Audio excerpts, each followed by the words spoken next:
Once upon a time, in a city, there was a man named Michael. He spent his whole life chasing one thing: money. He believed money could solve everything. If he had enough, he would finally be happy. Michael had worked for years in a big company. He sacrificed sleep, friends, and even his health just to rise higher. Then one day, he finally had the chance of his life, a presentation that could change everything, a moment that would secure his future and prove his worth. But he never made it. The night before, after weeks of exhaustion, he closed his eyes just for a second and never woke up in time. When he opened his eyes, it was too late. His career was over in an instant. His boss fired him on the spot. Suddenly, everything was gone. His future, his success, his dreams.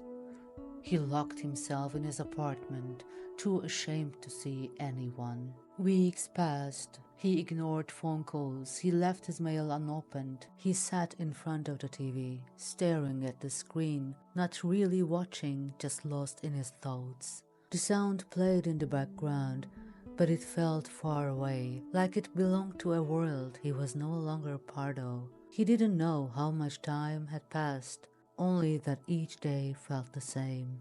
Then one morning, something happened that would change everything. There was a knock on the door. He ignored it, but the knocking didn't stop. Finally, he opened the door. An old woman stood there, Marianne, his landlord. She looked at him with concern. "Ah, so you're alive?" Michael blinked. "Yes, I think." Marianne glanced inside, noticing the mess. "Are you sick?" Michael hesitated. "No, I lost my job. My life is over." Marianne nodded. Then she said something strange. "Tomorrow morning, meet me at Seaside Diner. I have breakfast there every day." Michael frowned. "Why?" Marianne smiled. "Because I will give you a chance to change your life." Michael hesitated. What kind of magic could she offer? Could she introduce him to some powerful businessman? Would she hand him some secret to success? As she walked away, her words echoed in his mind. An entire week passed. Michael did not go to the diner, but her words wouldn't leave his mind. Then one morning, something happened that would change everything. As he went to pour himself another coffee, the mug slipped from his hand and shattered on the floor. Michael stared at the broken pieces. "Just like my life," he thought.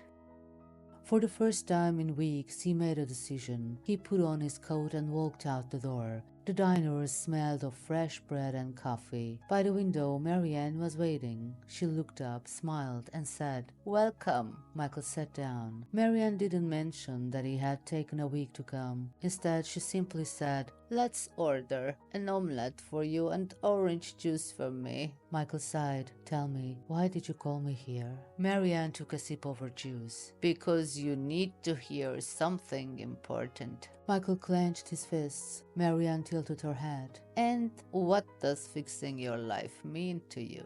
Michael crossed his arms. "I need to earn more money. I need to succeed." He paused. "I've known that since I was a kid. My father was a poor mechanic. His boss had everything.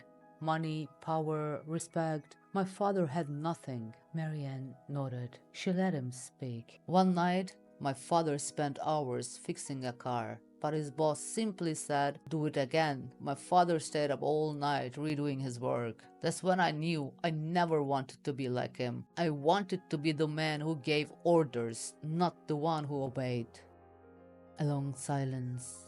Then Marianne asked, "And now you lost your job. What do you have left?" Michael clenched his jaw. "Nothing." Marianne shook her head. "That's not true." She pointed outside. "Look at the ocean." Michael turned. The waves rolled in, crashed, and pulled back. Then they came again. "The sea is never still," Marianne said. "Some days the waves are calm, other days they're rough, but they always come back." Michael watched the water move steady and endless. "You lost something important," Marianne continued. "But that doesn't mean life is over. Like the ocean, you can always begin again. Michael frowned. But what if I fail again? Marianne smiled. Then you don't need to get up. You only need to remember you are a part of the ocean. You belong to something bigger than just one moment. They finished their breakfast in silence. Then Marianne stood up. Remember, Michael, happiness is not a goal. It is how you see the world.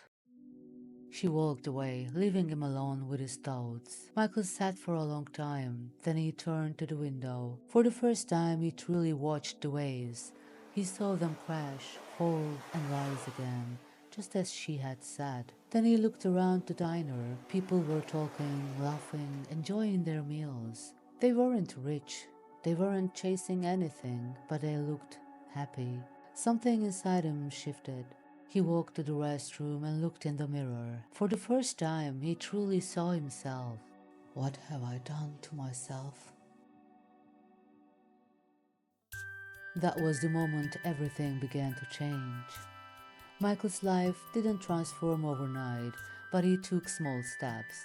He started going outside again. He saw a therapist. He found a new job, not in a big company, but in a small bookstore. The air smelled of paper and old stories, and for the first time in years, work felt peaceful. There he talked to people. He listened, he laughed, he felt connected in a way he never had before. He slowed down. He reached out to old friends. Some were surprised to hear from him, but they welcomed him back like no time has passed. He started noticing the beauty in simple things, the warmth of the sun on his face, the sound of rain against the window, the way a stranger's kindness could change a whole day.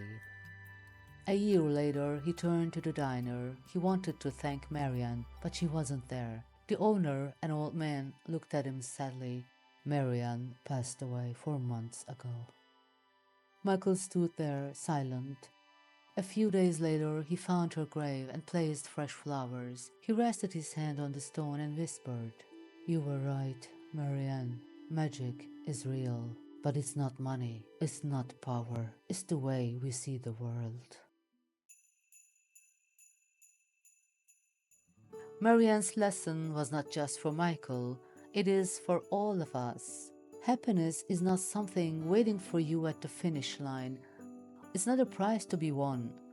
It is here, right now, in the sound of the waves, in the warmth of a friend's laughter, in the first sip of morning coffee. Maybe the magic you've been searching for has been with you all along.